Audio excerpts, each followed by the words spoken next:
कभी ऐसा महसूस हुआ है कि ज़िंदगी में हम या तो आगे बढ़ रहे हैं या फिर बस घसीटे जा रहे हैं?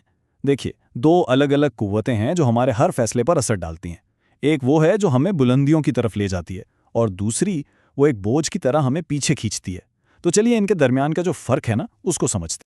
तो आइए सीधा उस सवाल पर आते हैं जो इस पूरी गुफ्तगू की बुनियाद है कि जो काम किया जा रहा है क्या वो वाकई जुनून है या फिर एक मजबूरी। देखिए, जिंदगी को देखने के ना असल में दो ही बुनियादी रास्ते हैं। एक रास्ता है कांटों भरा, यह है मजबूरी का रास्ता, और दूसरा वो फूलों से सजा है जो मोहब्बत और जुनून की नुमाइंदगी करता है।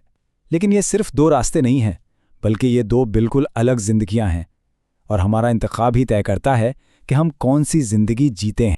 और इन दोनों रास्तों का फ़र्क बहुत गहरा है। इस बात को समझिए। मजबूरी में जो काम किया जाता है ना, वो एक बोझ बन जाता है, और यही वो आम रास्ता है जिस पर चलकर अक्सर लोग एक अधूरी सी जिंदगी गुजार देते हैं। लेकिन इसके बिल्कुल बरक्स, जब वही काम मोहब्बत और जुनून से किया जाए तो फिर वही रास्ता तकमील और असल कामयाबी की मंजिल तक पहुंचा देता है। लेकिन असल मसला यहीं से शुरू होता है। ये जो मजबूरी का रास्ता है ना, ये एक जाल की तरह है, एक ट्रैप। और ये हमारी जिंदगियों में इतना आम हो चुका है कि अक्सर लोगों को एहसास तक नहीं होता कि वो इसमें कितनी बुरी तरह फंस चुके हैं, कि वो अपनी जिंदगी अपनी मर्जी से नहीं बल्कि हालात के दबाव में गुजार रहे हैं। इसकी सबसे आम मिसाल नौकरी। जरा सोचिए, कितने ही लोग रोजाना ऐसे काम पर जाते हैं जो वो सिर्फ इसलिए करते हैं क्योंकि उन्हें करना पड़ता है, इसलिए नहीं कि वो करना चाहते हैं। और सिर्फ नौकरी ही नहीं, यही हाल कारोबार का भी है। बहुत से लोग कारोबार भी मजबूरी में शुरू कर लेते हैं, शायद इसलिए कि कोई और रास्ता नहीं था, या फिर बस समाजी दबाव की वजह से। और सबसे हैरान करने वाली बात पता है क्या है?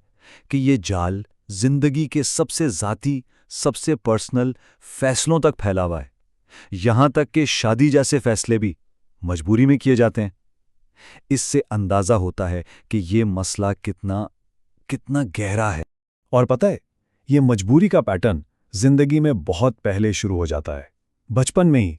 एक हैरान कर देने वाली हकीकत यह है कि 100 में से सिर्फ एक बच्चा, सिर्फ एक, अपनी मर्जी से पढ़ना चाहता है।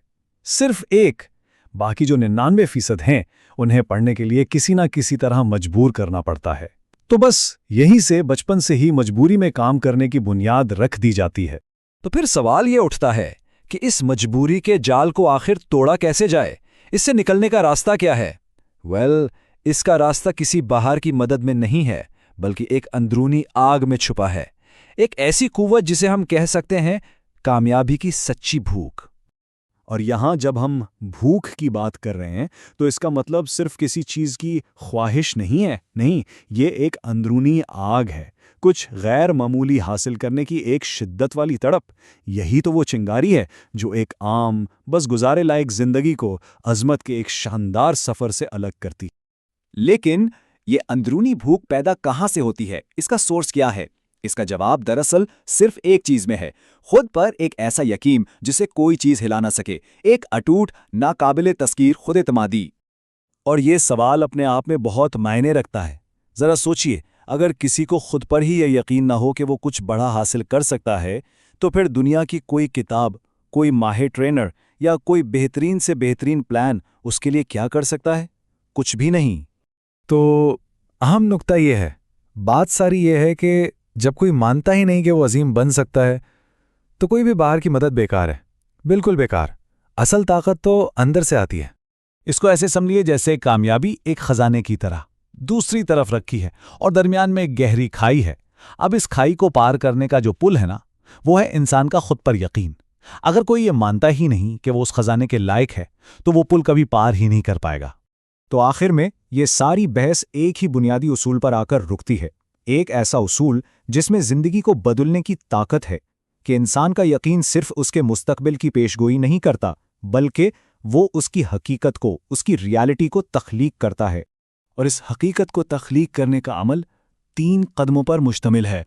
सबसे पहला कदम अपने अंदर इस बात पर पुख्ता यकीन पैदा करना कि क्या बनना है। दूसरा, अपने इस इरादे का दुनिया के सामने ऐलान करना। और तीसरा और आखिरी कदम, फिर देखते ही देखते वही यकीन हकीकत की शक्ल इख्तियार कर लेता है। तो हम इस वजाहत को इस एक सवाल पर ख़त्म करते हैं जो सबसे ज़्यादा अहमियत रखता है एक ऐसा सवाल जो हर किसी को अपने आप से पूछना चाहिए। आखिर कोई शख्स अपने आप को क्या मानता है?